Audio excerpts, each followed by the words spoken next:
Jadi saatnya UMKM naik level melalui digital payment. Nah, krisnya itu tadinya di belakang itu ya, di era pandemi ya. UMKM naik level, ini seolah-olah nggak naik-naik level gitu, naik kelas. Padahal sebetulnya ya kalau mau jujur, yang paling naik level itu sekarang itu adalah UMKM. Konglomerat itu mulai tiarap, yang UMKM sebenarnya kita survive ya. Jadi judulnya saatnya UMKM naik level melalui digital payment. Itu kapan ya? Ada apa namanya informasinya nanti. Baik. Bapak-bapak sekalian, Bapak Ibu sekalian, sekarang situasinya kita apa namanya, situasi pandemi sebetulnya ya, balik lagi pandemi, tapi nggak usah khawatir lah ya. Ini bawa hikmah ke kita. Yang pertama tentu saja semua tahu bahwa solidaritas kita itu makin baik ya, makin apa namanya, karena terhubung dengan medsos, kita saling bantu, saling nolong ya, saling berbagi informasi, ya, menguatkan juga lah situasi COVID ini. Kemudian yang kedua, kita sekarang itu ada di rumah semua ya, atau yang di kantor pakai masker lah, yang lagi di jalan juga nanti pulang cuci tangan, pakai sabun dan sebagainya ya. Kita sekarang itu bekerja bisa di rumah, bermain, shopping dan sebagainya dari rumah. Nah, ada satu sebenarnya yang apa namanya cukup merubah kebiasaan kita, yaitu yang tadinya kita mungkin orang bilang saya gaptek gitu ya. Sekarang udah terbiasa kita menggunakan media digital, paling tidak punya Facebook, Instagram dan sebagainya ya. Jadi kurangi dengan digitalisasi ini. Kemudian ada satu lagi, kita belanjanya udah mulai belanja online ya, rata-rata online. Pembayarannya ini kadang-kadang yang masih banyak juga yang apa namanya, misalnya COD itu masih tunai seperti itu ya. Jadi ini halo, oke. Jadi kita ini nanti diperkenalkan bagaimana pembayaran digital payment itu bisa membantu kita. Tadi ada informasi ya, saya apakah itu beritanya betul atau apa namanya hanya ilustrasi ya. Kejadian banyaknya korban COVID itu ternyata dimulai adanya dari uang tunai. Ya, jadi uang tunai itu ternyata mengandung virus yang banyak, sehingga ini adalah digital payment ini salah satu alternatif gitu. Halo? Oke, Bu Yeni di mute aja dulu, teman-teman yang lain Bu. Mute peserta yang lain ya. Ya, di mute aja dulu ya. Ya, mohon izin ya, yang lain di mute dulu ya. Oke. Kita lanjut ya. Ya Pak. Kemudian ada satu ya terkait dengan UMKM ini ya. Konsumen kita semua konsumen. Suara saya terdengar ya? Aman Pak, aman. Okay. Saya lagi cari peserta yang ya? Okay. Aman Pak. Oke. Saya lanjut ya. Situasinya sekarang itu perilaku konsumsi kita berubah ya, perilaku konsumsi kita. Yang paling kita butuhkan sekarang itu adalah makanan ya. Belanja makanan juga online, belanja obat juga online. Ya, itu semua akan merubah perilaku konsumsi kita ya. Nah, Bapak sekalian, ini webinar ini kita serius dan santai aja ya. Tapi nanti yang kita dapatkan dari sini itu yang pertama adalah kita memahami digital payment itu apa gitu loh, dan hubungannya dengan digital marketing.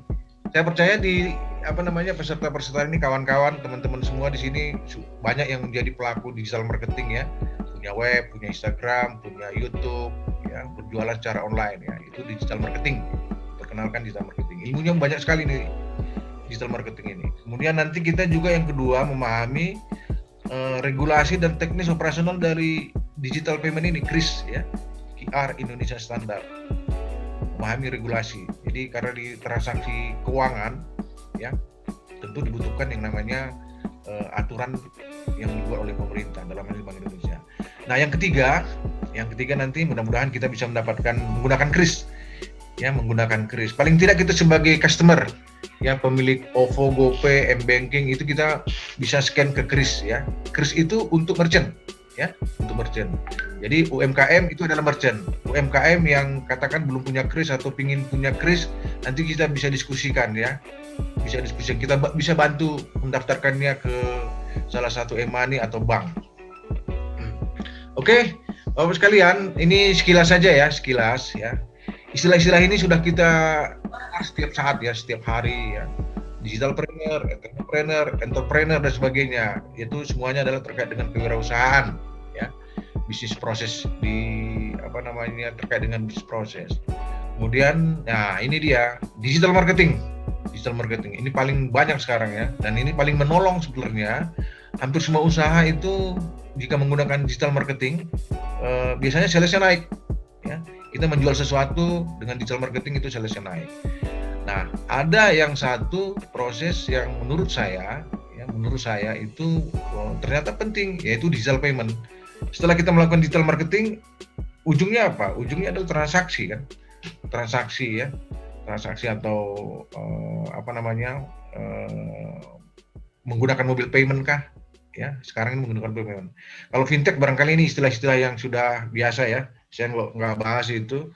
Nanti kalau bahas fintech biasanya bahas pinjaman online gitu. Kita nggak cerita pinjaman online ya di sini ya.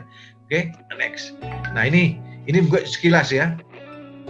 Apa kaitannya nanti dengan digital payment ya? Jadi digital marketing itu ini dia. Semua aktivitas digital marketing hubungannya cuma 3 nih. Ya, traffic, conversion, ya, engagement. Ini sudah banyak dibahas. Nah, ada satu yang ini saya menambahkan sebenarnya ya. Jadi teman-teman yang berkecimpung di dunia digital marketing ya, tolong nanti ditambahkan satu lagi ini, payment. Ya.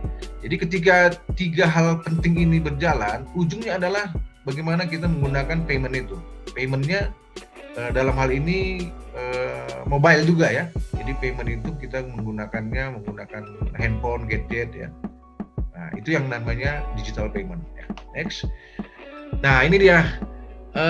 Izinkan saya Bapak sekalian, seperti pesan tadi ya. 1 menit kita coba menggunakan HP kita untuk scan ke kris paling merah ini. Kris paling merah ini, Bu Yeni, ya. Barangkali nggak apa-apa dibuka itunya, voice-nya, supaya barangkali ada pertanyaan. Silakan Bapak-Bapak sekalian. Untuk Ibu Bapak beserta senior yang lainnya, boleh disiapkan handphonenya.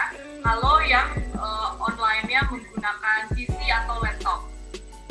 Tapi kalau misalnya yang online-nya ini mengikuti Zoom ini pakai handphone, bisa disimak aja gimana cara tutorial dari Pak James. Pak James, saya izin untuk buka semuanya. Ya. Oke.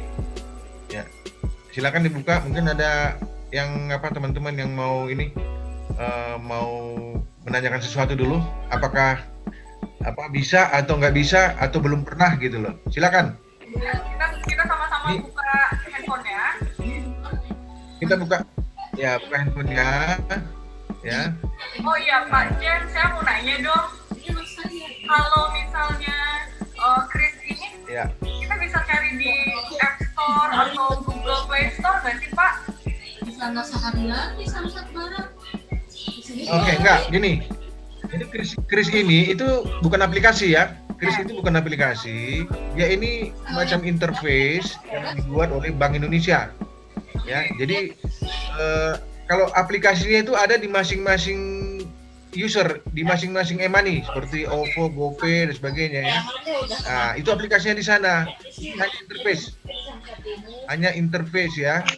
Ini dibuat, ini seperti contoh ini dibuat oleh Bank Nasional. Ya. Silakan. Ada yang ingin menanyakan sesuatu? Ada yang sudah bisa berhasil? Izin tanya Pak. Oke, izin tanya. Tolong sebutkan namanya Pak. Ya, nggak apa-apa, diberi aja. Tanya ya. Siapa yang mau bertanya? Saya Pak. Oh oke, Mas Ahmad, silakan Mas Ahmad. Pak James mau nanya, ini berarti kayak semacam sistem aja ya si Kris ini?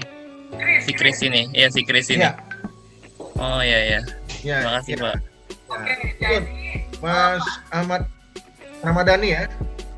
Ya Pak. Saya jelasin ya sekilas ya biar teman-teman juga karena mungkin pertanyaan sama. Jadi sekali lagi Kris ini itu bukan aplikasi ya, bukan aplikasi. Jadi ini seperti kalau kita buka rekening bank ya. Ini kita berarti buka rekening Kris ya. Nah, di mana dibukanya? Itu ada di 22 bank dan 16 perusahaan e-money. Jadi nggak ada di Play Store ini. Di Play Store ini nggak ada. Ya. Oke. Jadi merchant itu nanti yang mendaftar menggunakan kris ini untuk digunakan di di usahanya gitu loh. Nah, sekarang kita ini sebagai customer. Misalnya customer kedai kopi. Kita datang kedai kopi, nah tiba-tiba muncul di sini kopi ini gitu loh. Ini kebetulan palang merah. Saya hanya menunjukkan aja bahwa kris ini bukan hanya untuk bisnis tapi juga untuk sosial. Oke, Pak James, kita mulai. Silakan ada. Kita mulai simulasinya ya Pak James.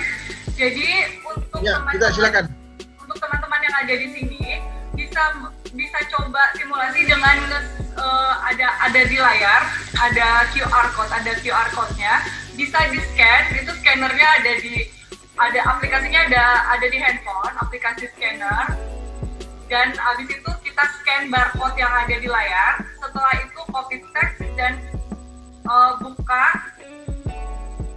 Setelah dibuka nanti ada petunjuknya. Nanti setelah itu mana masih apa Mbak? Nanti setelah itu bisa langsung mengikuti perintah yang disebutkan di situ. Kalau misalnya memang kita cuma mau tahu ya ini berfungsi atau tidak gitu. Nah, kalau misalnya memang mau donasi silakan, tapi tidak juga tidak apa-apa karena kita cuma mau simulasi ya Pak James ya. Oke ya, betul. Oke, nanti masuk ke browser. Ada yang sudah berhasil? Sudah. Ada yang sudah bisa? Bisa translate? Oke. Potongan arisan, Sep. Di situ kan ada Potongan arisan, ya. 200 oke. Kita tahu ya kalau misalnya setelah kita udah nge-scan, terus akhirnya ketahuan di sini ada palang merah gitu. Kita bisa bayar pakai yang ada di kita gitu, misalnya Saldo OVO, saldo GoPay semua. saldo OVO, pakai saldo GoPay atau misalnya dari m-bankingnya kita, dan itu cuma dengan satu Dana, link sebagainya. Tuh, itu cuma satu dari Kris. Mungkin kira-kira yang lainnya juga sudah berhasil ya. Jadi ini sama sekali bukan disuruh untuk donasi, cuman ini hanya simulasi. Tapi bukan, tenang. Ya, simulasi aja. Ini cuma simulasi. Jadi kalau misalnya Oke. Ini sudah sepertinya yang lainnya kayaknya udah bisa. Jadi kita udah tahu. Udah. Oke. Udah coba Bu ya. Udah ya. Udah. Coba ya. Julfi sudah ya. Udah, siap. Julfi udah. Udah. Ini Kak Julfi ini orang IT nih. Orang IT atau orang Jakarta? Orang IT ya. Oke, mungkin saya lanjut aja ya. Oke Pak James. Saya lanjut ceritanya ya. Oke. Pak James. Oke. Ya. Terima kasih. Nah, jadi kawan-kawan sekalian, bapak-bapak, ibu-ibu sekalian, inilah kris itu, inilah barangnya itu kris itu ya. Jadi satu QR code untuk seluruh pembayaran, ya. Satu QR code untuk seluruh pembayaran. Jadi kita punya ini customer ya. Jadi ada dua yang berhubungan nanti, customer dengan merchant namanya ini, ya. Oke, saya jelaskan dulu beginilah. Nah, gini. Nah, ini contohnya, ya. Jadi satu kris untuk pembayaran. Ini ada kedai kopi nih, contohnya kedai kopi. Ya, itu ada Pak Sahril di situ yang punya kedai kopi itu. Sekarang kalau customernya datang, ya diarahkan ke bukan bayar tunai gitu, tapi diarahkan untuk scan ke Kopi Manja ini. Ini Kopi Manja ini kebetulan di Bandung ini ya. Kopi Manja di Bandung, tapi kopinya itu dari Simalungun, dari Siantar sana gitu loh. Jadi bisa kopi dari mana aja, kedai kopi dari mana aja ya, jadi scan. Nah, di ini Kopi Manja ini adalah UMKM ya, Bapak sekalian ya, UMKM ya, punya kedai kopi. Jadi sekarang dia dengan menggunakan kris ini, ya, dengan kurs ini bisa menerima ini semua yang logo-logo ini ya, bisa menerima dari OVO, GoPay, BCA, Bank Mega, ya, Bank Jabar, segala macam di sini bisa. Ya, dengan satu kris UMKM atau merchant dapat menerima dari QR code 22 bank dan e-money. Jadi hanya satu aja, perlu sebenarnya satu, kedai kopi satu. Jadi saya selalu mengatakan kris itu adalah seperti rekening super. Jadi kita punya satu rekening bisa menerima semua pembayaran. Next. Oke ya, ini sekilas saja ya, bagaimana uang itu berevolusi, berubah ya, sampai sekarang kita berada di sini. Kita berada di sini sekarang, Bapak Ibu sekalian.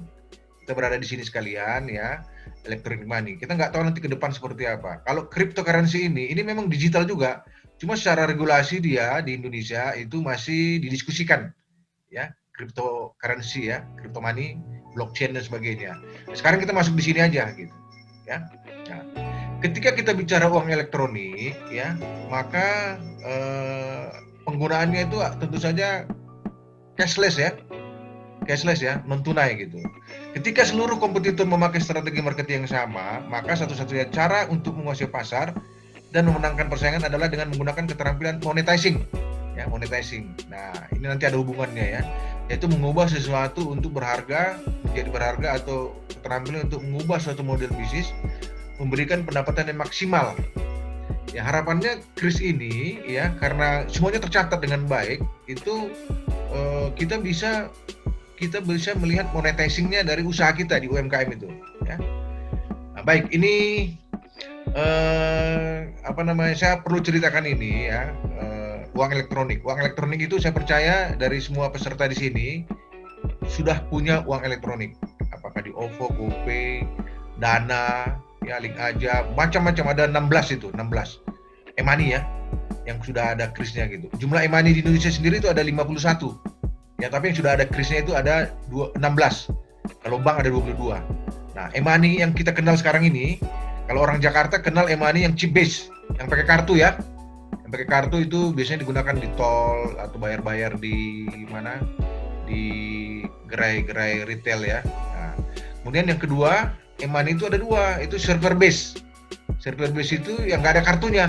Nah, itu yang ada di HP ya, yang ada di HP. Coba kita lihat di sini, pertumbuhannya itu luar biasa ya, sampai 94%. Bayangkan, coba lihat di bawah ini kartu kredit aja tumbuhnya 7,1% ya. Orang mungkin sudah agak enggan berkartu kredit karena ditagih-tagih terus ya. Ya, utang juga memang harus ditagih ya. Kartu kredit itu alternatifnya orang masuk ke pinjaman online, fintech dan sebagainya ya, kartu kredit. Nah, kartu debit ini uang kita kan, saldo kita. Jumlah kartu kredit pertumbuhan ya, itu 18,6%. Sedangkan uang elektronik e-money, baik yang server base maupun yang chip base, yang di HP maupun yang di kartu, itu tumbuhnya luar biasa gitu loh. Nah, disinilah tempatnya QR code itu, kris itu di sini ya, di sini tempatnya gitu. Ya. Oke, rekan-rekan sekalian. Silakan boleh tanya langsung ya, bisa bisa ditanya langsung atau nanti di akhir juga bisa ya. Saya perlu menjelaskan ini dulu. Slide-nya nggak banyak kok, tinggal dikit lagi nih ya. Berbagai metode pembayaran. Coba kita perhatikan ini. Metode pembayaran itu paling tidak ada 7 ya. Nah, kita pakai uang tunai. Ada kontak fisik ya, ada virusnya. Nah, itu ya. Ada virusnya. Ini kita kaitkan dengan situasi kita. Kemudian pakai ATM. Kalau kita bayar-bayar atau transfer kena sekian ya. Itu tetap ada virusnya ya. Ada virusnya tetap ya. ATM karena harus pergi kita ke ATM sana kan. Kemudian kredit card. Kredit card itu bisa digunakan online, bisa juga diambil tunai ya, atau dibayar di toko atau di counter ya. Nah, itu ada phishing juga. Nah, ini lama-lama jadi ketinggalan dia nih ya. Padahal ini dulu sudah cukup canggih gitu. Karena apa? Dia mengandung virus gitu loh. Nah, kemudian payment gateway. Teman-teman mungkin tahu payment gateway ya. M-banking, e-money, dan kris yang terakhir ini. Nah, coba kita perhatikan di sini. Metodenya ini, biayanya ya. Biaya kalau M-banking itu beda bank sekian, 6.500 ya. Biaya adminnya ada kalau e-money. Sedangkan kris itu free untuk user ya. Free untuk user ya. Untuk customer. Nah, di sini semua transaksinya non tunai. Jadi kita sekarang itu paling dianjurkan menggunakan yang non tunai ini ya, salah satunya ini, dan paling canggih nomor 7 ya, Bapak Ibu sekalian ya. Jadi digital payment adalah cara pembayaran non tunai menggunakan media teknologi digital dengan aplikasi. Nah, ini aplikasinya. Jadi kris itu bukan aplikasi. Aplikasinya itu ada e-money, ada SMS, mobile banking, internet banking ya. Contoh digital payment yang keseharian kita adalah ketika kita menggunakan OVO, GoPay, Link Aja, dan e-money dan atau m-banking ya. Jadi kalau ada teman-teman di sini yang belum punya ini ya, berarti masih belum menggunakan digital payment ya. Jadi kalau UMKM-nya belum bisa menerima pembayaran dari yang seperti ini, berarti eranya sudah berubah. Kita bisa rubah lagi di situ. Bu Yeni, bisa ditayang satu video lagi atau saya teruskan? Boleh diteruskan dulu, tapi ini ada pertanyaan Pak James. Ya. Dari Pak Ya. Aryo. Boleh, langsung saya jawab. Boleh, silakan Pak. Ya. Halo Pak Aryo Utomo. Silakan Pak. Pak Aryo Utomo. Pak Aryo di mana Pak Aryo? Atau saya wakilkan saja ya, Pak Aryonya Nggak masih. terhubungnya. Halo Pak Aryo Utomo. Oke, pertanyaan dari Pak Aryo Utomo adalah, bagi orang awam bisa dijelaskan nggak sih perbedaan antara e-money dengan e-wallet, Pak? Oke. Ini saya ada slide-nya ya di sini ya. Sorry ya. Nah, ini pertanyaan gini. Ini saya harus masuk ke sini ya. E-money dan e-wallet ya. Sorry. Oh, Pak, perbedaan Nah, ini antara dia. e-money dan e-wallet. Oke. Nah, ini ya. Bedanya ada di sini. Ini pertanyaan bagus ini Pak, ini e-money dan e-wallet. Tapi biasanya yang nanya ini udah tahu dia ini. Oke, saya jelasin ya. Jadi e-money itu sebetulnya nama generik yang digunakan secara resmi ya, e-money. Jadi kalau ditanya di Bank Indonesia, mereka taunya itu e-money. Yang izin itu di Indonesia yang berizin adalah e-money, bukan e-wallet. Ya. Karena e-wallet itu hanya layanan penyimpanan instrumen aja. Ya, layanan instrumen. Jadi dia tidak diatur oleh Bank Indonesia. Jadi perusahaan-perusahaan bisa punya e-wallet ya. Punya e-wallet perusahaan-perusahaan, tapi tidak punya e-money, gitu ya. Nah, sementara e-money ini pasti terhubung dia. Sementara e-wallet dia berdiri sendiri. Oke. Nah, fitur pembayaran di sini ada, ya. Instrumen dana ini sama, dana dan data, ya. Instrumen pembayaran, transfer peer to peer. Nah, sekarang e-wallet saya pikir kalau di internalnya bisa, ya. Nah, tunai di sini nggak bisa, ya, karena dia harus terhubung dengan bank. Kemudian ada yang terkait dengan usernya, ya. Ini dikenal dengan user register dan register, ya. Kemudian batas nominal. Nah, ini penting ya, penting. Setiap user atau pengguna e-money itu dia udah ditentukan dia 10 juta maksimalnya. 2 juta maksimalnya unregister. Yang register itu 10 juta. Nah, sebenarnya kalau di dompet digital ya, ini sebenarnya dia bisa atur sendiri sebenarnya ya, nggak 10 juta, tapi rata-rata 10 juta. Nah, batas transaksi yang sudah diatur oleh Bank Indonesia di e-money itu 20 juta. Nah, di e-wallet itu karena ngatur sendiri, nggak ada batasannya. Gitu. Nah, lembaga-lembaga selain bank yang menggunakan itu ada lembaga keuangan, telekomunikasi, penyedia network, dan sebagainya ya. Ini menggunakan e-money ya. E-money. Kalau kita lihat kereta api Jakarta itu ya, dia pakai e-money kan. Nah, kemudian kewajiban izin. Nah, ini dia kewajiban izin ya. Kewajiban. Di sini ada kalau buat izin di Bank Indonesia itu minimal dia punya floating money ya, floating fund itu 1 miliar. Nah, kalau di sini di wallet ini dia cukup dengan 300.000 customernya ya, user aktifnya. Nah, ini yang paling penting adalah instrumen pembayaran di sini di e-money sebagai instrumen pembayaran, sementara di wallet itu hanya layanan untuk penyimpanan instrumen. Ya, instrumen alat gitu ya. Nah, begitu Pak, ini saya tadi penjelasan saya. Apa masih perlu penjelasan lagi Pak? Gimana Pak Aryo, jawaban dari Pak James sudah? Pak Aryo.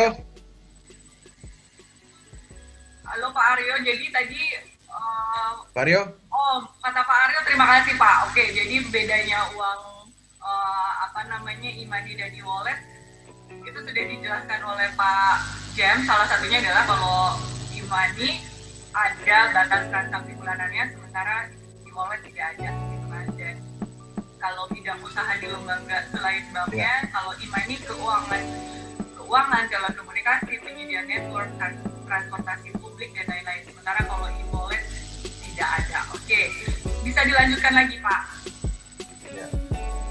Oke. Ternyata ada kendala kalau sama Pak Aryo. Oke. kendalanya mikrofonnya rusak kata Ada Pak. kendala ya? Oke, nggak apa-apa Pak. Yang penting dengar Pak, ya Pak Aryo. Nah, nanti setelah webinar ini kita bisa lanjut lagi ceritanya, oke? Nah, ini sekarang saya masuk, kok ada garisannya ya. Oke, apa namanya? Ini sekilas saja ya, tapi kita perlu memahami QR code ini kaitan dengan KRIS nanti. Jadi sebelum diintegrasikan namanya QR code, setelah ada Indonesia standar namanya KRIS ya. Jadi KRIS itu QR code. Itu beda dengan barcode ya, dengan barcode ya. QR code dengan barcode itu kan berupa garis. Sementara ini kan kalau ini kan bisa 3 dimensi juga ya. Jadi QR code itu pengertiannya QR ya, quick response code ya. Jadi kode apa namanya, sebuah kode yang merespon dengan cepat apakah transaksi, informasi dan sebagainya ya. Jadi ketika kita coba memahami KRIS ini seperti apa, di sini ada 3 pihak yang terlibat ya, pihak yang terlibat dalam penggunaan QR code ini ya, makanya ini cenderung aman ya, sangat aman ini karena dibuat oleh Bank Indonesia. Yang pertama itu penyelenggara jasa sistem pembayaran. Jadi OVO, GoPay, MBCA segala macam itu ya, yang populer itu mereka adalah penyelenggara jasa sistem pembayaran, PJSP itu. Ya, mereka ada kelompok PJSP ya. Dia bisa sebagai penerbit, bisa sebagai penyelenggara, sebagai penerbit terutama, penerbit ya, issuer dan acquirer. Nah, tapi ada lagi lembaga-lembaga lainnya, yaitu penyelenggara clearing, penyelenggara penyelesaian akhir, penyelenggara transfer dana, dompet elektronik, penyelenggara switching. Nah, ini switching ini penting karena switching ini mempertukarkan data dan informasi dan transaksi. Kemudian yang kedua, lembaga gerbang pembayaran nasional. Kalau kita lihat logo KRIS itu ada di sana, itu ada logo ya seperti Garuda itu ya, seperti Garuda. Lalu penyelenggara penunjang ya. Nah, ini merchant aggregator, merchant acquirer di luar PJSP ini, tapi yang membantu gitu ya. Oke. Coba kita lihat sekilas, ini pengetahuan saja ya, bahwa di dalam QR code yang beroperasi itu ada apa namanya, ada aktivitas yang merupakan satu share delivery. Jadi apa namanya, itu semacam berbagi peran ya, berbagi peran dan saling berbagi ya, share delivery channel, sehingga KRIS itu bisa dikaitkan dengan ATM, edisi ya, mobile banking, internet banking ya, baik yang shared maupun yang proprietary ya. Ini kanal-kanal pembayarannya begitu ya. Oke, nah ini kawan-kawan sekalian, apa namanya, kita perlu melihat regulasi KRIS ini supaya kita, terutama UMKM, nyaman bertransaksi. Pertanyaan yang paling banyak kemarin-kemarin itu ketika saya bertemu dengan beberapa UMKM ya, Pak, apakah ini aman gitu loh ya? Ya, saya pastikan aman karena ini adalah dari Bank Indonesia ya. Bapak sekalian, Bapak Ibu sekalian bisa melihat di situsnya Bank Indonesia ya, KRIS itu apa. Di sana banyak informasinya. Jadi awalnya adalah untuk mendukung integrasi ekonomi dan keuangan digital nasional, digitalisasi dan lain-lain pembayaran ya. Karena perkembangan teknologi ini nggak bisa dihentikan lagi ya. Oleh karena itu harus diadopsi. Diadopsi itu dengan adanya aturan ya, dengan stabilitas praktik bisnis yang sehat serta menjamin kepentingan nasional. Kemudian di sini pembayaran retail, makanya ini cocok ini UMKM ini, retail ini, untuk pembayaran retail kita UMKM ya, pembayaran yang apa namanya, yang berulang-ulang ya, yang di counter, yang pokoknya yang kaitan dengan bisnis retail lah, itu sangat cocok nanti dengan KRIS ini. Oke, nah ini satu lagi yang barangkali teknologi ini ya, tapi saya nggak akan cerita panjang ya di sini ya. Kalau cerita panjang nanti ini jamnya jam ngantuk ini kelihatan nih ya. Coba kita lihat ini, QR udah biasa orang kenal ya. Nah, ini digunakan untuk macam-macam kan. Kalau kita sekarang itu dikit-dikit QR gitu. QR itu sebenarnya pertama kali diperkenalkan di Jepang ya, di Denso Wave di Jepang ini kalau nggak salah, di Jepang ya. Di sana digunakan untuk apa namanya, marketing, entertain dan sebagainya. Nah sekarang itu digunakan untuk payment ya, diadopsi untuk payment, sehingga mempunyai, karena QR ini mempunyai kapasitas data yang lebih besar dibandingkan dengan horizontal yang apa namanya, yang dulu barcode ya. Barcode dengan QR code beda ya. Kemudian mempunyai kemampuan untuk tetap dibaca ya, walaupun dia rusak 30% ya. Misalnya tercoreng, kena kertas segala macam itu bisa, ini dia. masih bisa terbaca ya. Nah, gitu Bapak Ibu sekalian ya. Nah, penerapannya ya QR code itu di transaksi digital di Indonesia itu lahirlah yang namanya QR code Indonesia Standar ya. Nah, coba kita lihat ini. Tadi udah diceritakan awal itu ya. Kita harus punya macam-macam e-money, macam-macam e-banking ya. Jadi kalau hanya sesama OPPO, hanya sesama GoPay, hanya sesama MBCA, hanya sesama Dana dan sebagainya ya.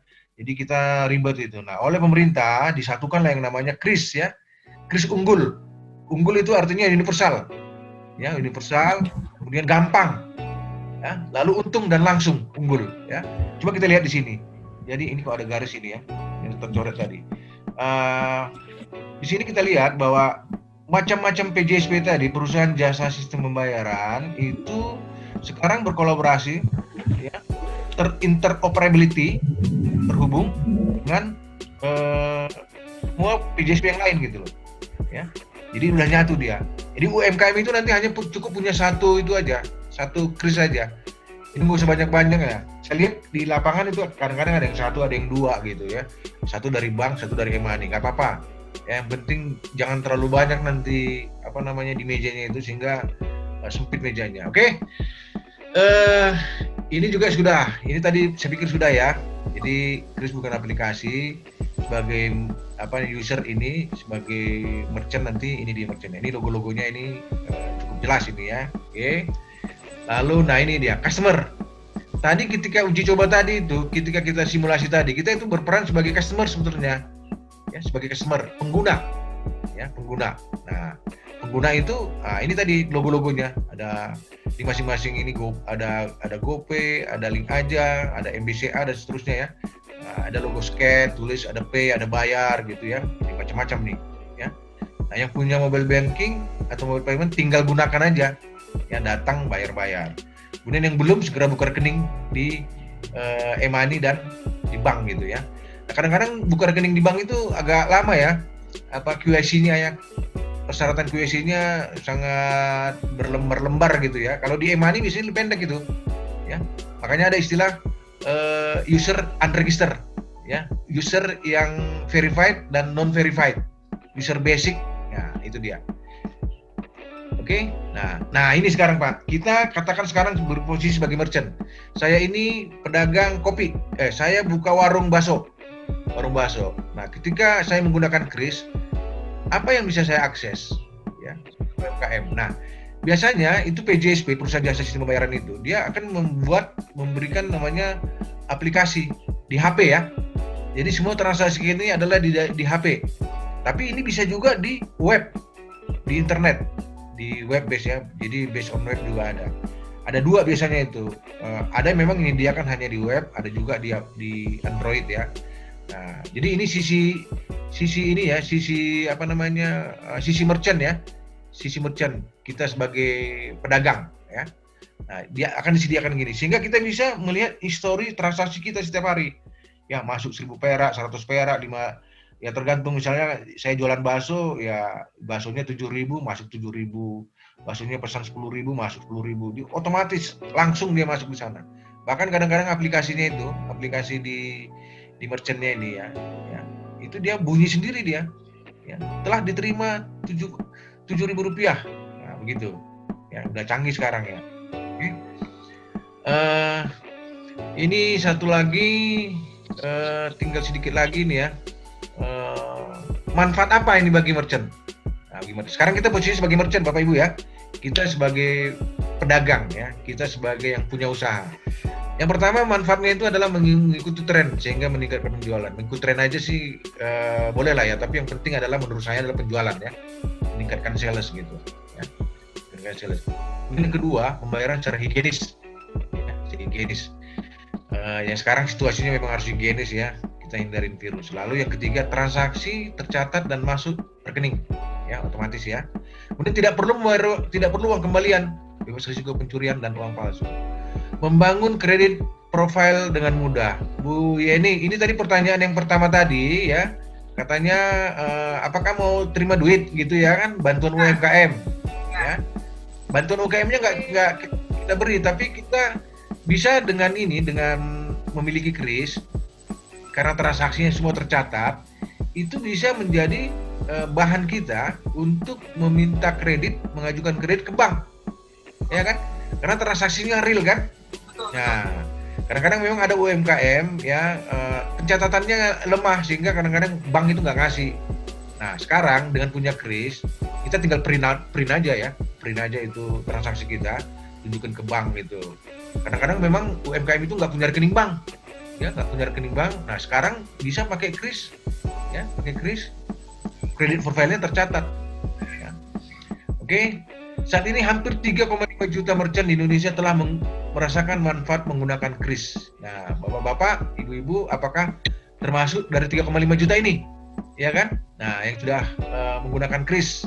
Ya, kalau sebagai user barangkali kita sudah ya, yang merasakan manfaat kris termasuk 50.000 diantaranya adalah sektor kesehatan. Ya, saya lihat kemarin di peserta itu ada yang punya apotik ya, yang punya apotik. Kenapa gambar ini munculnya seperti ini yang pertama kali ini dari Bank Indonesia ya? Karena memang kris ini sasarannya awalnya adalah apotik, ya. Jadi orang belanja itu sehat, ya, beli obat, beli vitamin dan segala macam di apotik. Makanya munculnya yang pertama kali ini. Padahal sebenarnya UMKM yang seperti ini ya, mulai dari mbok jamu sampai basnas sampai toko minuman, warung dan sebagainya, kedai kopi ya. Ya, di sini warung-warung makan dan sebagainya sekarang itu rata-rata sudah menggunakan kris ya. Jadi itu penggunaannya sekarang. Oke. Ini barangkali bisa saya skip aja ya. Jadi 3,3 juta tadi. Nah, kita sekarang apakah Bapak Ibu berada di sini mikro, usaha kecil atau yang di atas ini? Ya. Yang jelas kris ini paling banyak digunakan ya, 87,2% digunakan oleh UMKM ya. Oke. Bagaimana penerapan digital payment di kris? Nah, ini akhirnya ujungnya di sini nih. Puncaknya di sini nih. Gimana sih penggunaan kris itu ya? Kalau yang terjadi sekarang ini ya, dengan makin melek teknologinya UMKM ya, mereka akan menggunakan itu di online ya, di online. Jadi punya kris itu bisa ditaruh di IG, Facebook, WA ya, Twitter dan sebagainya, bahkan di YouTube ya, di YouTube juga bisa ya. Kemudian di offline itu di tokonya ya, di warung, di kedai, bahkan di angkot, di parkir. Di Jakarta itu ada tukang parkir parkir personal ya, jadi bukan di perusahaan, dia menggunakan kris. Jadi kalau ada customernya datang, yang parkir datang, dia pakai hanya dengan menunjukkan krisnya aja dia gitu loh, masuk Rp2.000, Rp4.000 gitu. Nah, tidak perlu ada tambahan device atau alat apapun di counter loket. Nah, ini selalu pertanyaan ini, Pak, kalau kita pakai kris, ini UMKM ya, apa pakai edisi? Nggak perlu. Apakah kita pakai aplikasi yang lain? Nggak perlu juga, ya. Jadi krisnya itu hanya stiker aja nanti, stiker itu yang di scan oleh customer kita. Udah selesai gitu. Jadi makanya ini jauh lebih lebih murah, lebih efisien ya. Nah, lebih sehat itu jelasnya gitu. Coba kita lihat ini customer yang sudah menggunakan kris ya. Ini ada kedai kopi, ini kedai jus. Ini menjual makanan ternak itu ya, hewan kucing, kelinci dan segala macam. Ini apotik ya. Jadi udah banyak sektor. Ya udah banyak sektor. Apa saja sekarang bisa menggunakan kris itu.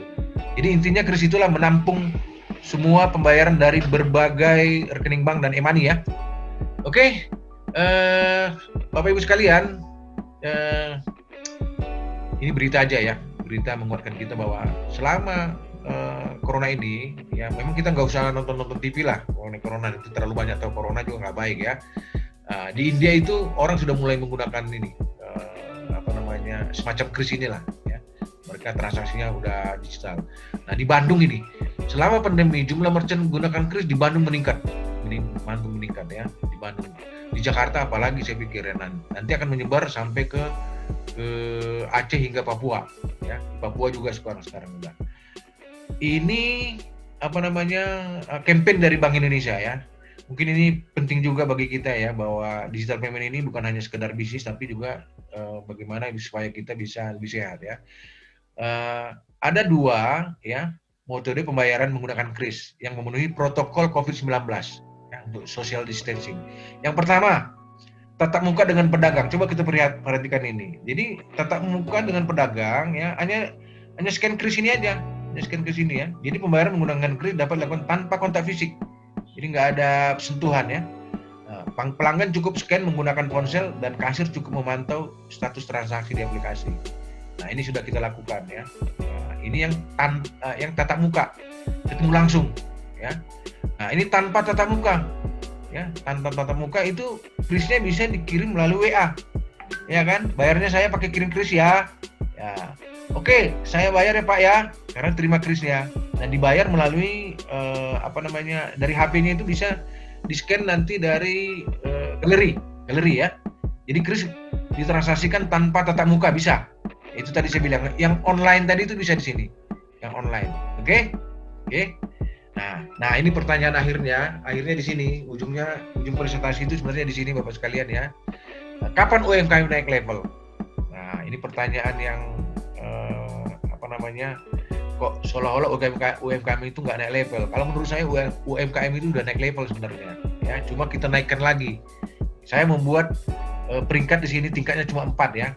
Yang pertama itu menjalankan bisnis secara konvensional. Nah, ini sudah kita lakukan semua ini ya. Punya warung kita, terima tunai dan sebagainya di konvensional. Kemudian menjalankan bisnis secara offline dan online. Nah, ini kadang-kadang nggak gitu serius, tapi ada websitenya. Kemudian menjualnya secara online juga belum pakai aplikasi dan sebagainya ya. Kemudian yang ketiga, menjalankan bisnis secara digital dan lebih care dengan customer. Artinya begini, sekarang UMKM sudah mempunyai misalnya landing page, website, sales page dan sebagainya. Ya, mereka itu harus selalu senantiasa siap di depan HP-nya ya untuk transaksi sehingga lebih care dengan customer ya. Ini level ketiga. Nah, level keempat, menjalankan bisnis ya, digital marketing ya, dan digital payment berbasis protokol kesehatan. Nah, di sini dia sekarang kelas yang paling tinggi menurut saya ini ya, entah nanti menurut kawan-kawan ya. Sebenarnya di sini dia. Jadi menjalankan bisnisnya itu dengan digital marketing dan digital payment dan berbasis protokol kesehatan ya. Kris itu basisnya protokol kesehatan. Oke. Mana saya mendaftar? Nah, ini Bapak Ibu sekalian, mendaftarlah ke sini, banyak sekali di sini nih ya. Nah, jadi besok atau hari Senin silakan tanya ke bank ini ya, tanya ke e-money ini, silakan di sini ya. Ada banyak di sini, ada 22 ini ya. 22 bank kalau nggak salah, dan 16 sekarang ya, 16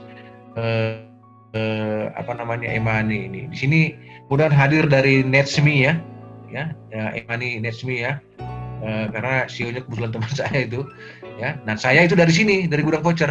Nah, biar nanti kelihatan kompetensinya ya. Jadi kalau ada mau nanya pun boleh sini. Tapi bebas mau buat kris dari mana aja. Syaratnya apa? Foto KTP, foto rekening bank, ini ada foto KTP selfie, foto tokonya. Sudah, itu aja sebenarnya. Email dan HP. Ya, dan ada usahanya ya, makanya perlu KTP usaha. Oke, Bapak Ibu sekalian, nanti kalau sudah punya kris, udah punya e-money semua, kalau belanja kemana-mana gunakan kris ya. Ya, di food court di Jakarta ini ya. Food court di Jakarta itu yang datang ke sana nggak boleh uang tunai. Nah, nggak boleh uang tunai ya. Tapi ya susah juga ya kalau belum tersosialisasi gitu. Tapi paling tidak ini menganjurkan lah. Ya, mendorong supaya kita itu menggunakan e-money. Oke. Nah, kurang lebih ini kesimpulannya. Kesimpulan dari kris itu apa? Ya, kris itu adalah pembayaran menggunakan QR code.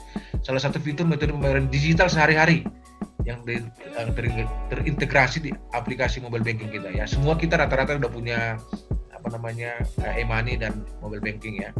Kemudian kris itu cukup satu QR ya. UMKM itu cukup satu QR aja. Jadi nggak usah banyak-banyak. Customernya boleh dari mana-mana boleh membayar ya. Tapi sebagai UMKM dia cukup punya satu. Kemudian satu yang penting bahwa ini aman adalah dibangun oleh Bank Indonesia ya. Jadi kris ini bukan dibangun oleh OVO, GoPay, Gudang Voucher atau MBCA, tapi dibangun oleh Bank Indonesia bersama dengan Asosiasi Sistem Pembayaran Indonesia. Kemudian melibatkan penyelenggara, ya, penyelenggara itu banyak itu. Lalu kris mengumumkan sumber dana untuk pembayaran dimiliki oleh nasabah bank. Nah, tabungan tadi itu ya, UMKM misalnya nanti suatu saat ingin minjam, ya kalau udah ada transaksinya di aplikasi dashboardnya bisa. Nah, dan kris sudah terhubung dengan bank dan antar bank. Oke, Begitu dulu Bu Yeni dan kawan-kawan sekalian ya. Ya, mudah-mudahan nggak ngantuk yang dengar obrolan saya hari ini ya. Silakan kalau ada yang ini mau tanyakan, saya mengucapkan hatur nuhun dulu.